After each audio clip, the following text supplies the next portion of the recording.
Welcome back. You may remember a few years ago, Cyclone Bowler hit the east coast around Gisborne. Now, technically, Bowler wasn't a cyclone by the time it hit. However, it originated as a tropical cyclone, and the damage it caused was typical of a true tropical cyclone. In the United States, hurricanes are categorized on a scale of 1 to 5, with 5 being the strongest. Let me tell you this, if a level 5 hurricane was heading for your town, I'd advise you to head for the hills. A hurricane flexes its muscles with more than just wind. It rains in terrifying proportions. As the energy is sucked up, the winds shoot up and over the top of the hurricane and fall down a hole in the center, the eye of the storm.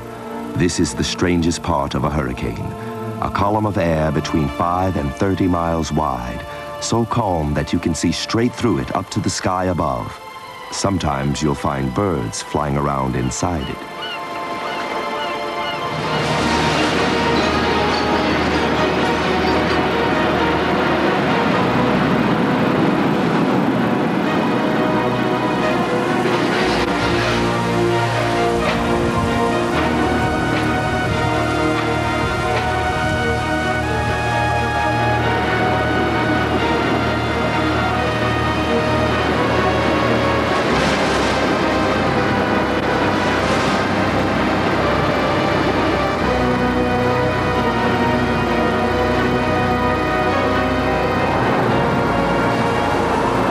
The energy in a Category 5 hurricane is equivalent to all the power needs of the United States for the next 100 years.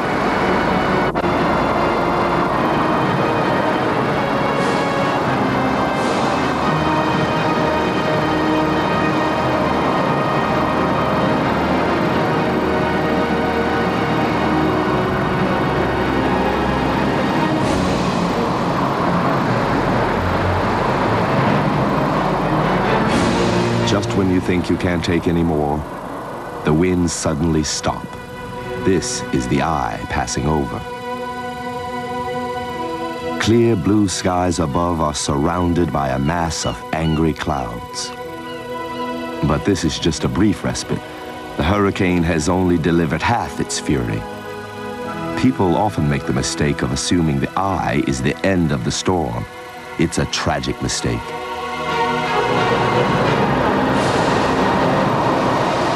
The eye passes, and the most powerful winds ravage the area from the opposite direction.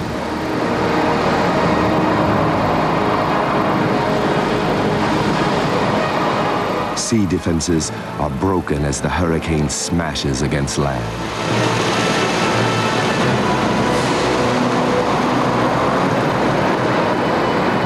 If conditions are right, a mature hurricane can grow to 1,000 miles across, pushing forward at up to 50 miles per hour.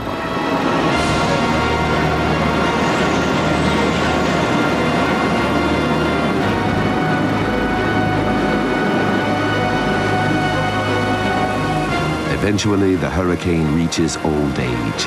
As it crosses land or hits cool water, it runs out of energy and slowly dies out. In its wake, it leaves a trail of destruction.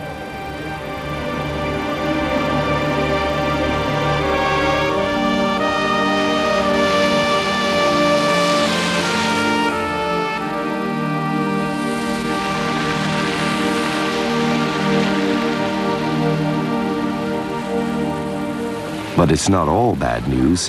Thankfully, as forecasts have improved, the death toll has fallen dramatically. When Hurricane Andrew devastated southern Florida in 1992, more than 1.5 million people were successfully evacuated. There were only 13 deaths.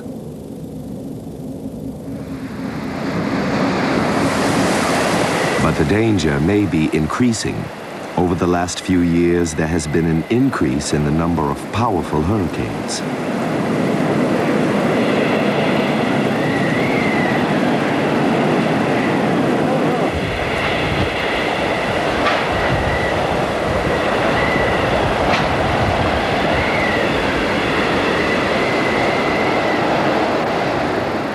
Andrew caused over $20 billion worth of damage, the costliest natural disaster in world history.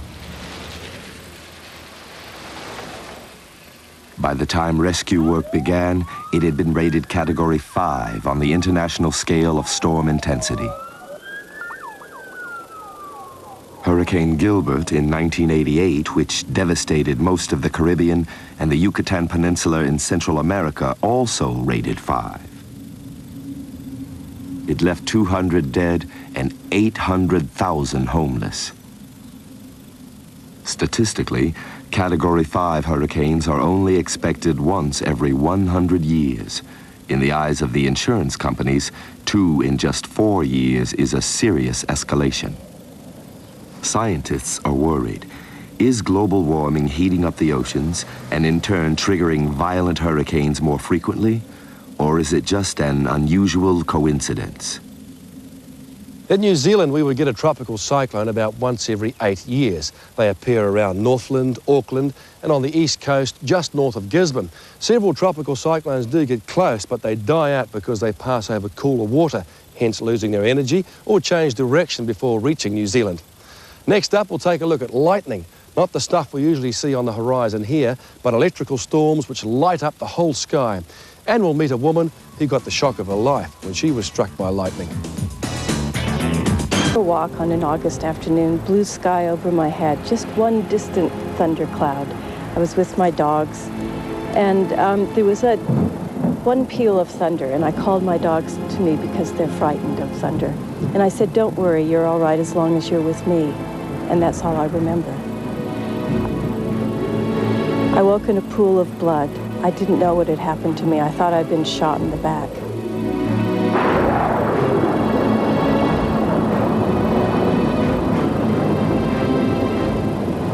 I lay there for a long time thinking I was going to die. I was in terrible pain.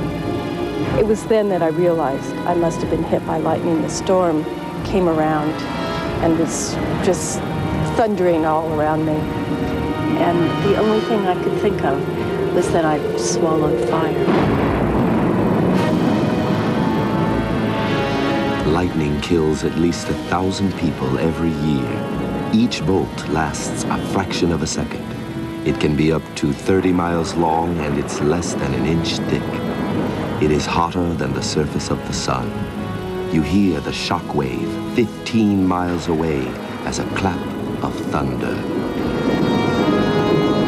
The most common symbol in meteorology is a lightning discharge. It really is a dramatic event. It also represents one of the longest unsolved problems in classical physics. We still don't know fundamentally what causes lightning. It's still a meteorological mystery.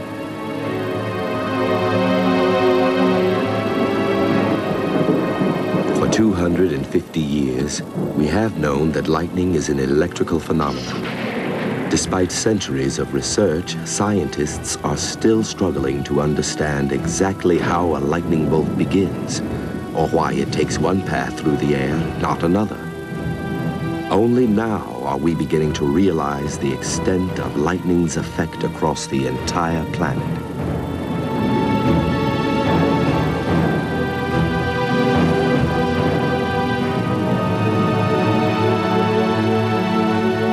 Severe thunderstorms occur mainly in a belt around the tropics and subtropics where heat and humidity are high. At any one time, there are almost 2,000 individual active thunderstorms on Earth. One prime spot is Florida. Running across the center of the state is Lightning Alley, a strip 60 miles wide with the highest incidence of lightning in the United States. People living here will see lightning on more than 90 days a year.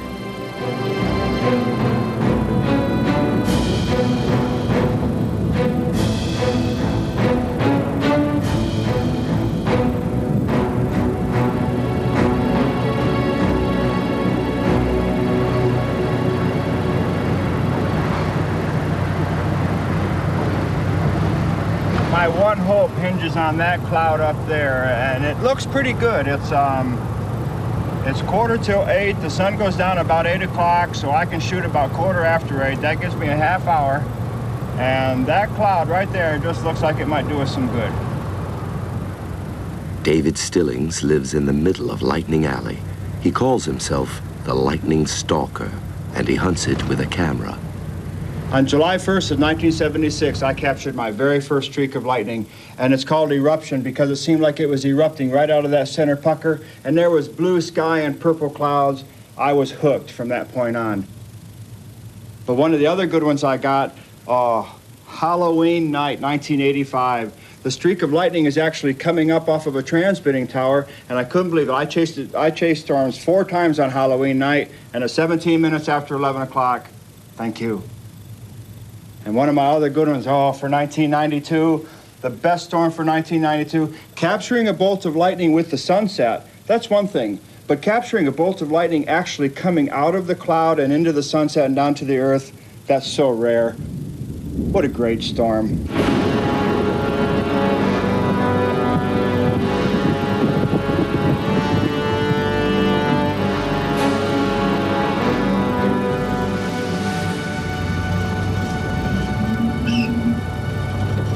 Most lightning doesn't happen where it's raining. Most lightning happens outside the rain, but there's usually rain between us and where the lightning is, but lightning doesn't like rain.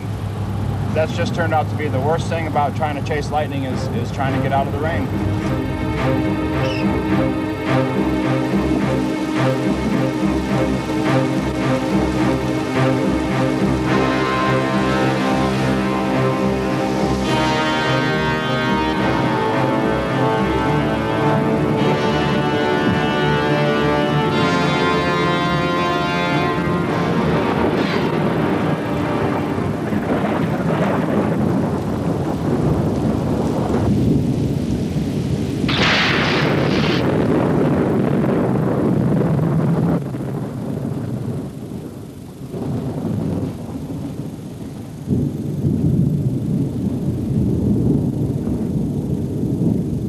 Oh, this is great. I'll tell you what, this year has been so bad because we haven't had any nighttime storms. But tonight, look at this, it's brewing. Oh yeah, it's here, and I'm excited.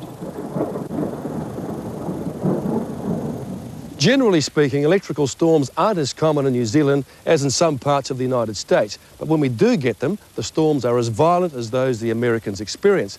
A couple of years ago, this house in Porirua was struck by lightning, and at the end of last week, an electrical storm cut the power to several areas in the North Island. If you were planning a trip in search of the great New Zealand electrical storm, you'd have more luck finding one on the west coast of the South Island than anywhere else. Welcome back to some of the world's wildest weather. In the USA, there are something like 40 million lightning strikes a year. 400 of those strikes hit people, and only half of those people survive. So I guess the moral of the story is, don't stand high on a hill in a lightning storm. When you're hit by lightning, you develop this arborescent pattern across your chest and arms as if a fern had been implanted there. And the first doctor I went to noticed this, and so he knew I'd been struck by lightning. They kept me overnight at that hospital and then released me. And I suddenly had this terrible feeling that I was going to die, that I just wasn't going to make it through the night. And I'd lie there and think, how could such a thing have happened to me? I'm such a small thing, and the sky is so big.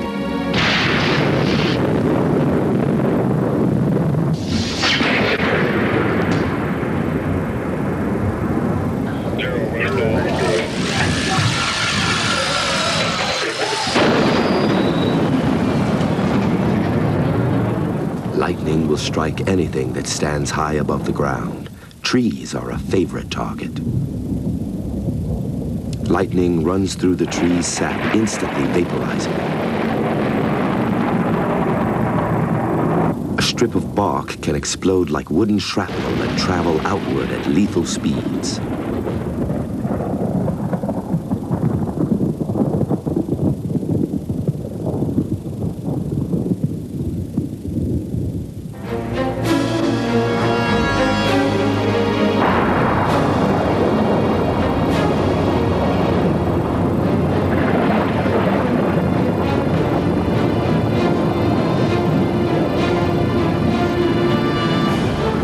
Even know what guides lightning's jagged path, or why it chooses to strike in one place rather than another.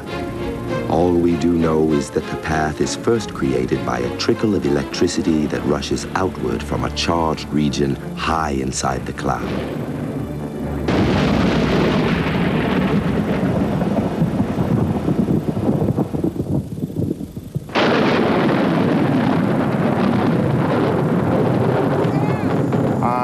August 17th of 1985, I was photographing a storm at Lake Catherine near my home, and a bolt of lightning hit 3 feet from me in that storm and literally threw me away from my equipment.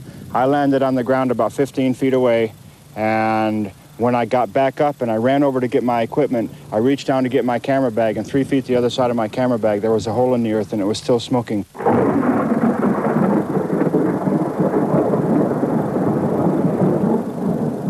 When lightning enters the earth, the electricity spreads outward in all directions and travels through the ground for hundreds of yards. It hit Jerry Hurd from 50 yards away through an umbrella he was sitting under.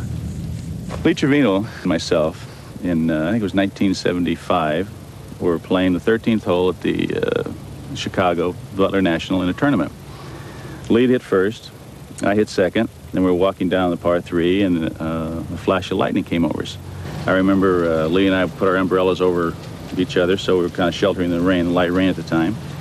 And the second flash of light, that was the one that hit us. Actually, I guess the bolt hit close to the water or near us, and we got hit where the umbrellas were touching us. It was crossing Lee in his back. It was touching my groin area, and that's where we got burnt and got hit. And I remember my hands were shut from the contraction of electricity.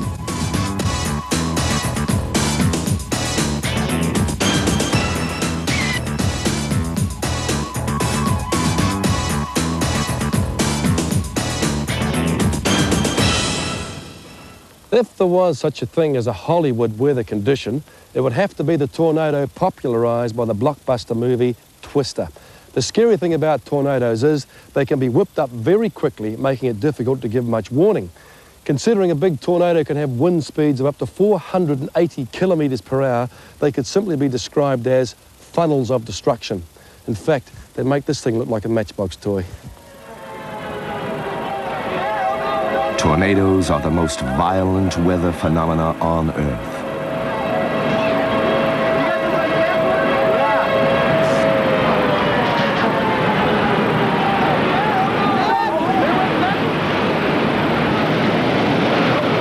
McConnell Air Base, Kansas felt the full force of a tornado in 1991. The tornado traveled over 70 miles, was on the ground for nearly 2 hours and killed 17 people. It was the most powerful tornado in the United States that year.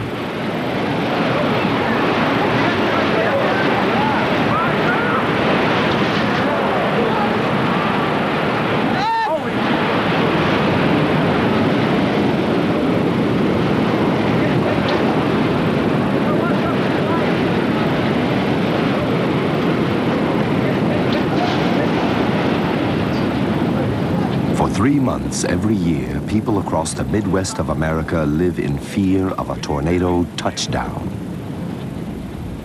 Yeah, go ahead, Chase 2. But for one group of people, tornado season is when the action starts.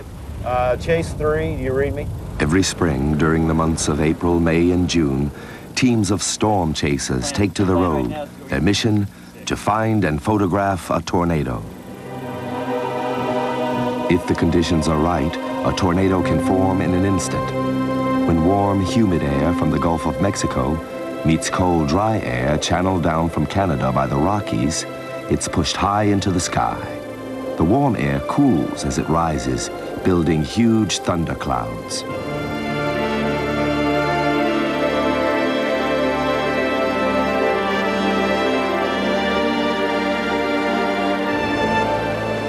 First, there's a deluge of rain. Then, more ominously, hail. Lightning cracks open the skies. Finally, if the storm is severe enough, a funnel bursts out of the foot of the storm and spirals to the ground. A tornado is born. They come in many shapes, from a long, twisted, thin rope to a fat, inverted bell. They may be as narrow as 50 yards or as wide as a mile. Most are weak.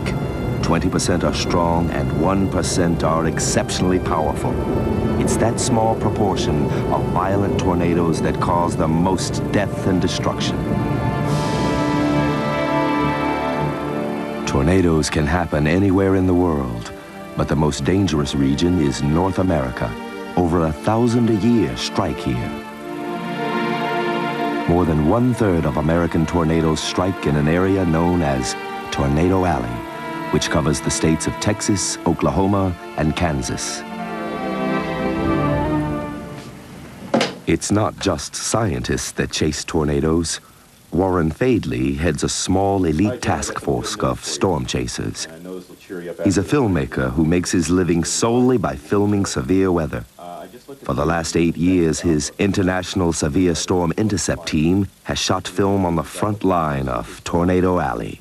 It says sufficient cape and directional speed shear, which, you know, the veering, will support isolated supercells and tornadoes in West Texas and portions of the outlook.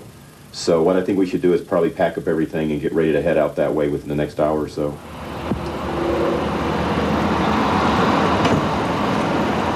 Today, Warren and his team are heading south out of Amarillo, Texas, toward Midland, Texas.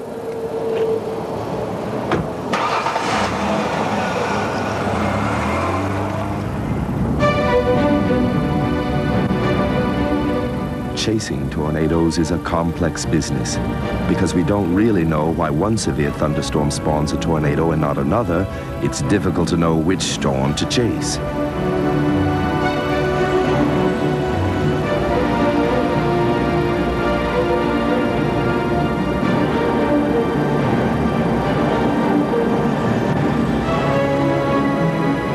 Although they can last for a few hours, most are over in a matter of minutes and travel less than 3 or 4 miles. But in those few minutes, they can destroy homes and take human lives.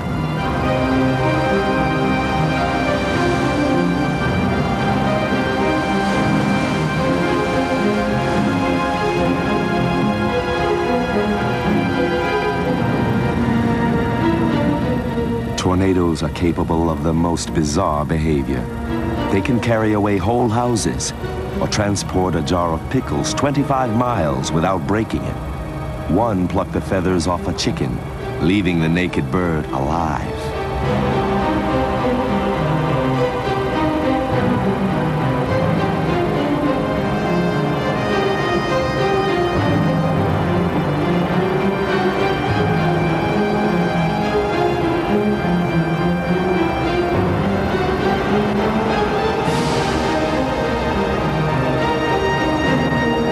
Welcome back. We get around 20 tornadoes a year in New Zealand, usually in the Northland, Auckland, Taranaki and Waikato areas.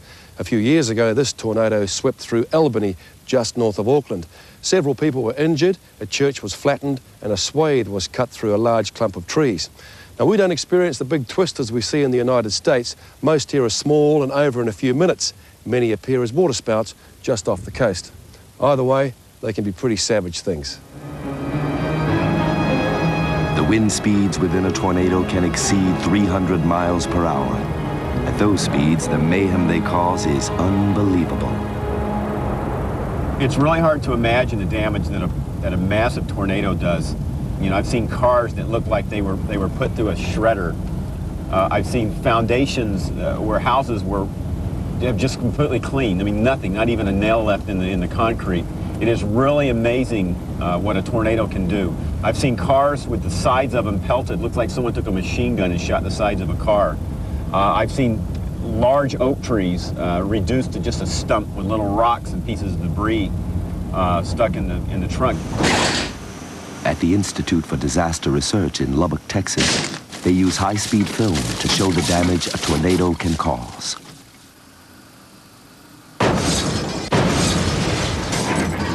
In the real world, nothing is safe from its phenomenal power.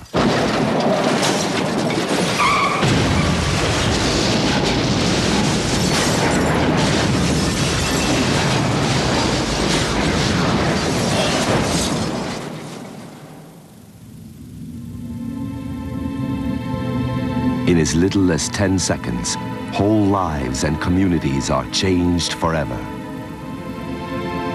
Once thriving towns are blown away. The ground looks like it's been blasted by a nuclear bomb.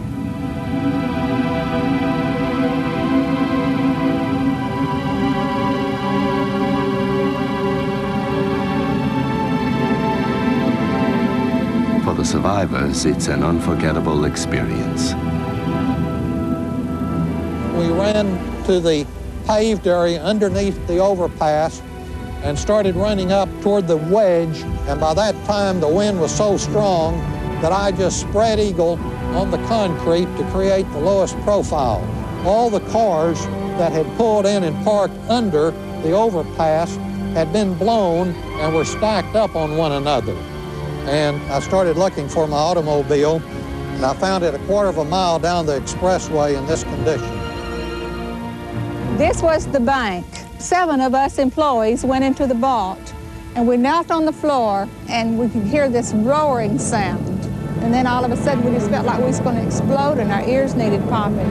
So we stayed there for a while till everything got quiet, and then we got up and we looked out, and we just couldn't believe what we saw, because there the cars that were in the parking lot were now in the bank's lobby, and there was no bank left. Witnessing a tornado's destructive power is a sobering experience. The first time I ever went tornado chasing was in May of 1987, and it just so happened that I ended up in this town called Saragossa in West Texas, which was literally destroyed by this horrific tornado. And in a way that was good, because what it did was it showed me the tragedy of what I was chasing, what I was so eagerly after. All of a sudden, you know, I was out having fun chasing tornadoes, it was a fun thing, and here I end up in this town that's just completely destroyed by a massive tornado. So it was good because it humbled me, and it showed me that what the very thing I was chasing could also cause massive destruction and death. From the 100,000 thunderstorms that strike the U.S. every year, only about 1,000 spawn tornadoes. Of these, about 20 take the most lives. A scientist's goal is to isolate those 20 or so killer tornadoes and put a watch out 2 to 6 hours ahead. Once we get around 3:30, which I call like the sweet hour, that's when things usually begin to happen, for the good or the worse. Either you see the atmosphere looks stabilized, or what we call capped, and nothing's going to happen, or it begins to show signs that convection's occurring, that you have rising air and you have clouds forming like we see out here right now. That's what you want to see. So today looks good. When you have clouds rising like this, you know that there's a possibility. There's no guarantees, but you know that there's a possibility that something might happen. This is what you begin to look for. It's getting tense for Fadley. Tornado chasing is expensive, and every day without one is costing him money.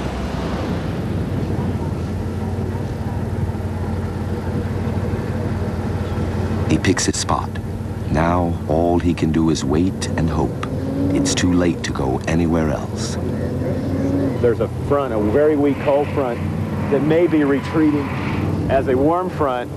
And we can tell because when we were traveling down the road, the temperatures about 20 miles down the road were in the high 80s, and now we've dropped down to the 70s on this side of it. So we know we've got a boundary there. And also, the clouds are beginning to start lifting. The updrafts are beginning to merge. And out here we have a really substantial area of updrafts, which are starting to grow together. And hopefully what will happen is they become strong enough to go up through the cap or the inversion, and then you'll maybe have a storm.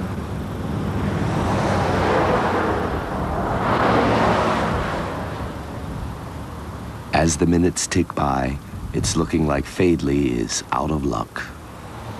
The clouds we were looking at earlier looked like they might do something. They were starting to rise up, and it really looked good, but I think we've lost probably the sun heating of the day and the timing of a few other things, and it looks like we probably won't have a storm today, but there's always tomorrow. So we'll just, you know, kind of take this time to get some other things done and get an early start tomorrow. Of course, just as I say that, the fist of God goes up over there. That's just the way it works, you know.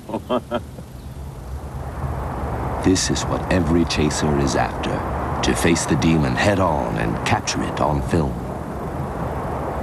6 tornadoes surrounded one storm chaser outside Amarillo, Texas.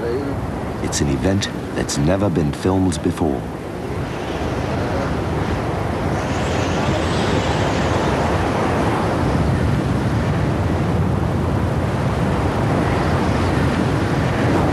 We have to go south. We can look at it again later. Okay, tear it down? Yeah, tear it down. We're going to go south. Well, right now we're going to head south, try to get out of the cloud cover. There's a thick cloud layer over us right now. We want to get out of that so we can see what's going on to the south of us. It still looks like a good day. We've just got to be able to get out of this cold air, too. So the plan right now is just to head south and cross our fingers. Here, the conditions. I got the computer to work. The dew point is 6'9". Repeat, 6'9".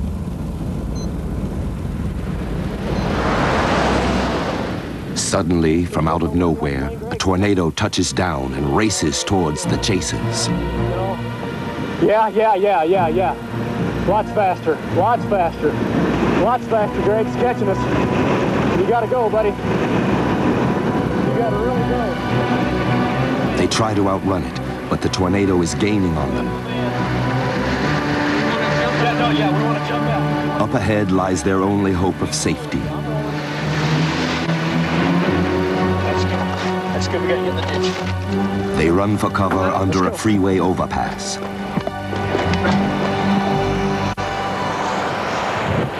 Get up under the girders. Is that where we want to go? Yes. They lead a terrified family to safety under the bridge. Underneath the girders. Keep rolling, Ted. It's coming at us. Keep rolling. Come here. Hang on, you'll be fine. Hang on to the girders. Don't worry about it. Just hang on. That's what you're doing.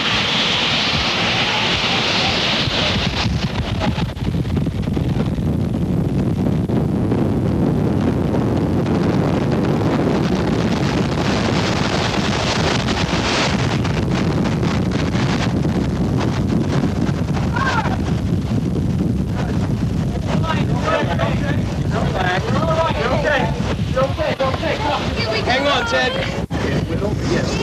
I got you. Hang on. You're all right. No one is hurt. This time, they are lucky. It's incredible. It goes all the way up to the sky. It's going right for the next overpass. It may miss it to the right. There are 7 or 8 trucks, as well as a dozen or so cars, and it's heading right for them. I think I'll leave the tornado busting to those guys. I find it scary enough just talking about them. The important thing is we are able to give more accurate information and warnings of extreme weather conditions because of global communication that links the world's weather centres. Plus, the satellites overhead give us a constant watch on what weather systems are doing. Well, that's our show. I hope you found it interesting stuff. If you are worried about what to do in the case of a weather warning, such as a tropical cyclone, check the back of your phone book for civil defence procedures or call your local defence centre. Here's hoping you'll never need to. Bye for now.